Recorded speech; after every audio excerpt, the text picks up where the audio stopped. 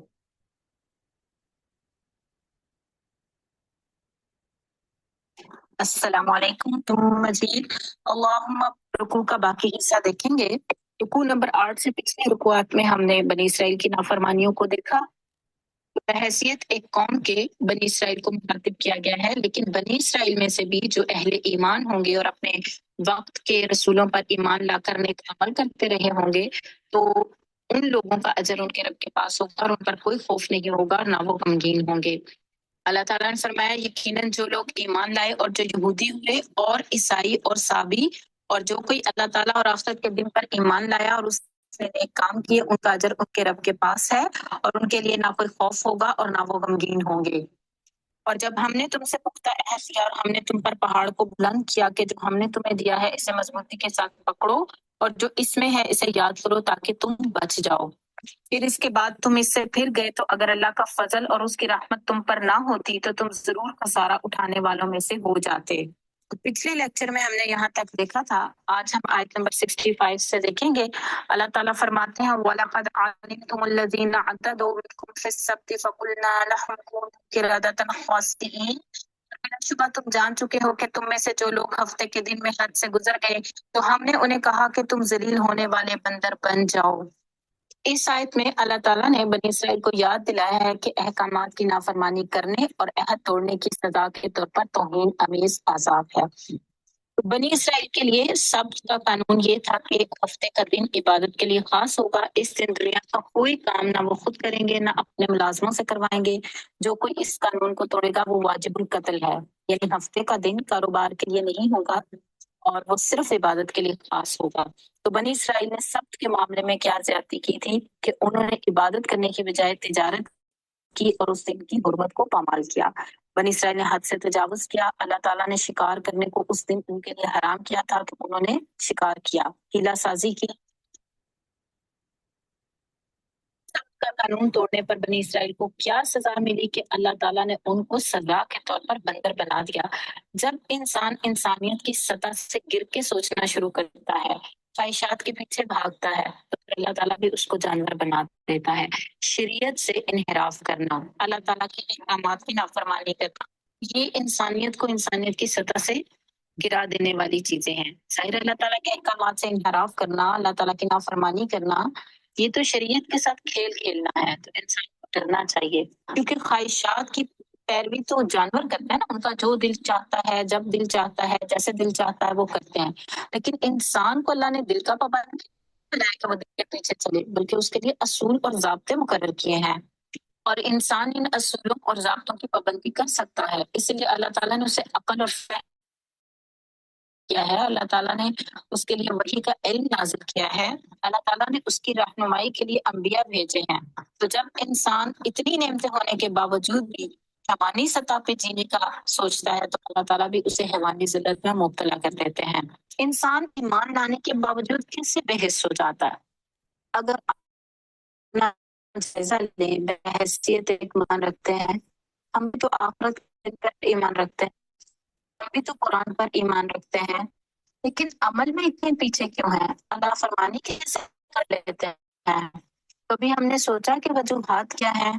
آج اللہ کی بات سن کے ہمارا دل نہیں پگھلتا، آج ہمارے اندر تڑپ پیدا نہیں ہوتی، آج ہماری روح کے اندر ارتعاش پیدا نہیں ہوتا، آج ہم بھی بے حس ہو چکے ہیں نا۔ گناہوں کی کثرت انسان کے دل کو سخت کر دیتی ہے، بے حس بنا دیتی ہے۔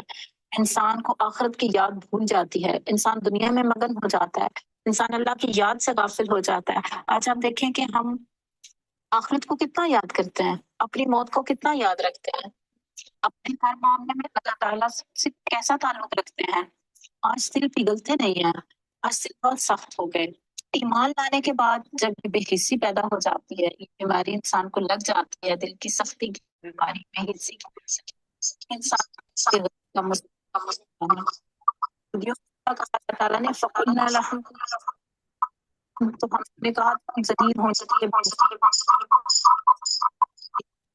بنایا تھا، کیونکہ بنی اسرائیل سے یہ کہا گیا تھا کہ ہفتے کے دن کی حرمت کو برقرار رکھو، اس روز مچھلیوں کا شکار نہ کرو۔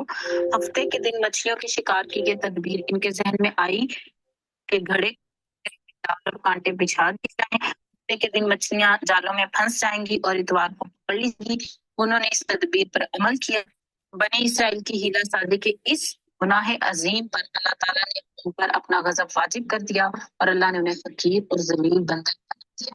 اور بعض مفسرین کے نزدیک جب وہ بندر بنے تو ان کی سوچ انسانی سوچ تھی، یعنی عقل انسانوں والی تھی، لیکن جسمانی طور پہ وہ بندر بن چکے تھے۔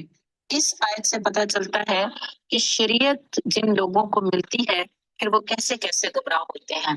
اللہ تعالیٰ کے احکامات کو جاننے کے باوجود تعویلوں سے ثابت کرتے ہیں، ہیلا سازی سے ثابت کرتے ہیں کہ ہم اللہ کے حکم پر ہیں، جبکہ وہ اللہ کے حکم کی نافرمانی کرتے ہیں۔ جیسے آج آپ اپنے معاشرے میں بھی دیکھ سکتے ہیں کہ انسان ہیلا سازی کے ذریعے سودی کاروبار اور سودی لین دین کو اپنے لیے حلال کر لیتا ہے۔ آیت نمبر 66 ہے، اللہ تعالیٰ فرماتے ہیں فَجَعَلْنَاهَا نَكَالًا لِمَا بَيْنَ يَدَيْهَا وَمَا خَلْفَهَا وَمَوْعِظَةً لِّلْمُتَّقِينَ۔ تو ہم نے اس کو اس دور کے لوگوں اور بعد میں آنے والوں کے لیے عبرت اور اللہ سے ڈرنے والوں کے لیے نصیحت بنا دیا۔ اللہ تعالیٰ نے بنی اسرائیل کو اس زمانے کی قوموں تک جنہیں یہ خبر پہنچی عبرت بنا دیا، یعنی اس زمانے کے لوگوں کے لیے وہ عبرت بن گئے، وما خلفہا، اور ان قوموں کے لیے بھی اسے عبرت بنا دیا جو بعد میں آئی۔ تو عبرت سے کیا مراد ہوتی ہے؟ ماضی کے کسی واقعے سے اپنی زندگی کے لیے سبق لینا، اسے عبرت کہتے ہیں۔ تو یہ واقعہ کیسے عبرت بنا؟ اللہ تعالیٰ نے واضح کر دیا کہ اللہ تعالیٰ کی نافرمانی کر کے بندر بن جانے والوں کو جنہوں نے دیکھا، ان کے لیے یہ واقعہ آنکھوں دیکھی گواہی تھا کہ اللہ کی نافرمانی کرنے پر شکل مسخ ہو سکتی ہے۔ اس زمانے کے باقی لوگوں اور بعد میں آنے والوں نے اگرچہ اسے دیکھا نہیں تھا، لیکن اللہ نے بعد میں آنے والوں کے لیے اس واقعے کو عبرت بنا دیا کہ اللہ کی نافرمانی پر اللہ کی پکڑ آ سکتی ہے۔ تو انسان کے وجود پر اصل اختیار اللہ تعالیٰ کا ہے، وہ جو چاہے کر سکتا ہے، انسان جو چاہے وہ نہیں کر سکتا، اسے اپنے کیے کی سزا ملے گی۔ تو اللہ تعالیٰ نے اس واقعے کے ذریعے حجت قائم کر دی تاکہ لوگ گناہوں سے باز آ جائیں۔ تو اللہ تعالیٰ نے فرمایا وَمَوْعِظَةً لِّلْمُتَّقِينَ، اور اللہ سے ڈر جانے والوں کے لیے یہ نصیحت ہے۔ اللہ نے اس واقعے کو ڈرنے والوں کے لیے نصیحت بنا دیا۔ واعظ کسے کہتے ہیں؟ واعظ ایسی نصیحت کو کہتے ہیں جو دل کو پگھلا دے۔ تو اللہ تعالیٰ نے اس واقعے کو سب کے لیے عبرت بنایا تاکہ وہ گناہوں سے باز آ جائیں، مگر نصیحت کون قبول کرتا ہے؟ متقی لوگ، اللہ سے ڈرنے والے۔ تو واقعات عام لوگوں کے لیے عبرت بنتے ہیں اور اللہ سے ڈرنے والوں کے لیے نصیحت بنتے ہیں۔ آیت نمبر 67 ہے، اللہ تعالیٰ فرماتے ہیں وَإِذْ قَالَ مُوسَىٰ لِقَوْمِهِ إِنَّ اللَّهَ يَأْمُرُكُمْ أَن تَذْبَحُوا بَقَرَةً قَالُوا أَتَتَّخِذُنَا هُزُوًا قَالَ أَعُوذُ بِاللَّهِ أَنْ أَكُونَ مِنَ الْجَاهِلِينَ۔ اور اس وقت کو یاد کرو جب موسیٰ نے اپنی قوم سے کہا یقیناً اللہ تعالیٰ تمہیں حکم دیتا ہے کہ ایک گائے ذبح کرو۔ انہوں نے کہا کیا تم ہمارا مذاق بناتے ہو؟ موسیٰ نے کہا میں اللہ تعالیٰ کی پناہ مانگتا ہوں کہ میں جاہلوں میں سے ہو جاؤں۔ وَإِذْ قَالَ مُوسَىٰ لِقَوْمِهِ إِنَّ اللَّهَ يَأْمُرُكُمْ أَن تَذْبَحُوا بَقَرَةً، اور اس وقت کو یاد کرو جب موسیٰ نے اپنی قوم سے کہا یقیناً اللہ تعالیٰ تمہیں حکم دیتا ہے کہ ایک گائے کو ذبح کرو۔ تو اللہ بنی اسرائیل کو واقعات یاد دلاتے ہیں جو ان کے اور سیدنا موسیٰ علیہ السلام کے درمیان پیش آئے تھے کہ یاد کرو جب تم نے ایک شخص کو قتل کر دیا تھا تو گائے ذبح کرنے کا حکم کیوں ملا تھا؟ ان کو ایک قتل کے فیصلے کے لیے دیا گیا تھا۔ اسرائیل میں ایک بے اولاد مالدار شخص تھا جس کا وارث اس کا بھتیجا تھا۔ بھتیجے نے اپنے چچا کو قتل کر کے لاش کسی دروازے پہ ڈال دی۔ صبح لوگ قاتل کی تلاش میں ایک دوسرے پر الزام لگانے لگے۔ بات جب سیدنا موسیٰ علیہ السلام تک پہنچی تو اللہ تعالیٰ نے انہیں ایک گائے ذبح کرنے کا حکم دیا، جس کا ایک ٹکڑا مقتول کو مارا گیا تو وہ زندہ ہو گیا اور اس نے قاتل کی نشاندہی کی اور پھر مر گیا۔ تو بنی اسرائیل چونکہ گائے کی پوجا کرتے تھے، اس لیے بھی انہیں گائے ذبح کرنے کا حکم دیا گیا تاکہ ان کے ذہن سے گائے کا تقدس نکل جائے اور اس تقدس کو توڑ دیا جائے۔ تو گائے ذبح کرنے کے لیے انہوں نے بڑے عذر تراشے، اور گائے ذبح کرنے میں دو حکمتیں تھیں، ایک تو یہ کہ قاتل کا پتہ چل جائے اور دوسرا یہ کہ گائے کا تقدس ان کے ذہنوں سے مٹ جائے۔ تو جب موسیٰ علیہ السلام نے ان کو حکم دیا تھا کہ گائے کو ذبح کرو، تو اس حکم کا تقاضا یہ تھا کہ وہ موسیٰ علیہ السلام کے حکم کی پیروی کرتے، لیکن انہوں نے کیا کہا؟ قالوا اتتخذنا ہزوا، انہوں نے کہا کیا تم ہمارا مذاق بناتے ہو؟ اس جواب سے بنی اسرائیل کے بارے میں یہ پتہ چلتا ہے کہ وہ نبی کی بات کو سنجیدگی سے نہیں لیتے تھے، وہ اپنی مرضی کی زندگی گزارنا چاہتے تھے اور ضد اور ہٹ درمی کی نفسیات رکھتے تھے۔ ان کے رویے سے غیر سنجیدگی کا پتہ چلتا ہے کہ اپنے نبی کی بات کو وہ مذاق لے رہے تھے۔ تو نبی نے کیا جواب دیا؟ قالا، فرمایا اعوذ باللہ ان اکون من الجاہلین، میں اللہ کی پناہ مانگتا ہوں کہ میں جاہلوں میں سے ہو جاؤں۔ تو اس بات سے سیدنا موسیٰ علیہ السلام نے قوم کو توجہ دلائی کہ مذاق اڑانا، مذاق کرنا جہالت کا کام ہے، اور جاہل ایسی باتیں کرتا ہے جس کا کوئی فائدہ نہ ہو۔ عقل مند آدمی بھلا کیسے اس طرح کی باتیں کر سکتا ہے؟ اور میں رسول ہو کر جہالت کا کام کرنے سے اللہ تعالیٰ کی پناہ مانگتا ہوں۔ اس سے پتہ چلتا ہے کہ انسان کو جاہلوں والے کام سے اللہ کی پناہ میں آنا چاہیے۔ اللہ ہی انسان کو ہر برائی سے بچا سکتا ہے۔ ایک جاہل ایسی بات کرتا ہے جس کا کوئی فائدہ نہیں ہوتا، وہ لوگوں کا تمسخر اڑایا کرتا ہے۔ عقل مند شخص یہ سمجھتا ہے کہ اپنے جیسے کسی آدمی کا مذاق اڑانا عقل اور دین کا سب سے بڑا عیب ہے۔ جب کسی کو کسی دوسرے پر فضیلت ملے تو اس فضیلت کا یہ تقاضا نہیں ہے کہ وہ دوسروں کا مذاق اڑائے، بلکہ فضیلت تو یہ تقاضا کرتی ہے کہ انسان اس فضیلت پر اپنے رب کا شکر ادا کرے اور اللہ کے بندوں کے ساتھ شفقت سے پیش آئے۔ آیت نمبر 68 ہے، قالوا ادع لنا ربك يبين لنا ما هي قال انه يقول انها بقرة لا فارض ولا بكر عوان بين ذلك فافعلوا ما تؤمرون۔ انہوں نے کہا ہمارے لیے اپنے رب سے دعا کرو کہ وہ ہم پر واضح کر دے کہ وہ کیسی ہو۔ موسیٰ نے کہا بے شک اللہ تعالیٰ فرماتا ہے کہ یقیناً وہ گائے نہ بوڑھی ہو اور نہ بچیا، بلکہ اس کے درمیان جوان عمر کی ہو، لہٰذا تم کرو جو تمہیں حکم دیا جاتا ہے۔ تو انہوں نے کہا ہمارے لیے اپنے رب سے دعا کرو کہ ہم پر واضح کر دے وہ کیسی ہو۔ تو بنی اسرائیل نے دین کے سادہ سے حکم کو بوجھل بنا دیا اور حکم کی تعمیل کی بجائے کھوج کرید کا طریقہ اختیار کیا کہ اپنے رب سے دعا کرو کہ وہ ہم پر واضح کر دے کہ وہ کیا ہے، یعنی اس گائے کی کیا عمر ہے۔ تو موسیٰ علیہ السلام نے کیا کہا کہ اللہ تعالیٰ کہتے ہیں وہ گائے نہ بوڑھی ہے نہ بچیا ہو، بلکہ اس کے درمیان جوان عمر کی ہو، تم وہ کر دو جو تمہیں حکم دیا جاتا ہے، یعنی متوسط عمر کی گائے ہو اور تم جس بات کا حکم دیے جا رہے ہو یعنی گائے کے ذبح کرنے کا، اسے کر دو، تم اتنے تشدد اور تکلف میں مت پڑو۔ جب انسان بہت زیادہ سوالات کرتا ہے تو خود مشکل میں پھنس جاتا ہے، جیسا کہ آیت نمبر 69 میں ان کے مزید سوالات کا پتہ چلتا ہے۔ انہوں نے کہا قالوا ادع لنا ربك يبين لنا ما لونها قال انه يقول انها بقرة صفراء فاقع لونها تسر الناظرين۔ انہوں نے کہا ہمارے لیے اپنے رب سے دعا کرو کہ وہ ہمارے لیے واضح کر دے کہ اس کا رنگ کیسا ہو۔ موسیٰ نے کہا بے شک اللہ تعالیٰ فرماتا ہے کہ یقیناً وہ زرد رنگ کی گائے ہو، اس کا رنگ چمکنے والا ہو کہ وہ دیکھنے والوں کو خوش کرتی ہے۔ تو بنی اسرائیل نے ایک بار پھر سیدنا موسیٰ علیہ السلام سے مطالبہ کیا کہ وہ اللہ سے پوچھیں کہ گائے کا رنگ کیسا ہو۔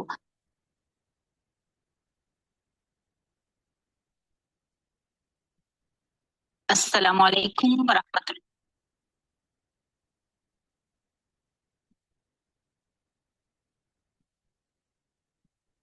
موسیٰ علیہ السلام نے ان کے مطالبے پر ان کو گائے کا رنگ بھی بتا دیا کہ وہ گہرے زرد رنگ کی ہو، چمکتا ہوا رنگ ہو، اور اپنے حسن کی وجہ سے وہ لوگوں کو بہت زیادہ اچھی لگتی ہو۔ تو بنی اسرائیل کی طرف سے یہ جو بار بار تفصیلات معلوم کرنا، یہ کس رویے کا اظہار تھا کہ وہ اس حکم کی پیروی کرنا نہیں چاہتے تھے، وہ چاہتے تھے کہ کسی طرح یہ حکم ہم سے ٹل جائے۔ تو جب کوئی انسان کوئی کام کرنا نہیں چاہتا تو اس کا رویہ ایسا ہوتا ہے کہ ایک کے بعد ایک اعتراض، ایک کے بعد ایک سوال۔ تو یہ رویہ جو ہے یہ فرما برداری کا رویہ نہیں ہے، جبکہ مومن کا رویہ کیسا ہونا چاہیے کہ جب اسے حکم مل جائے تو وہ اسے بجا لائے۔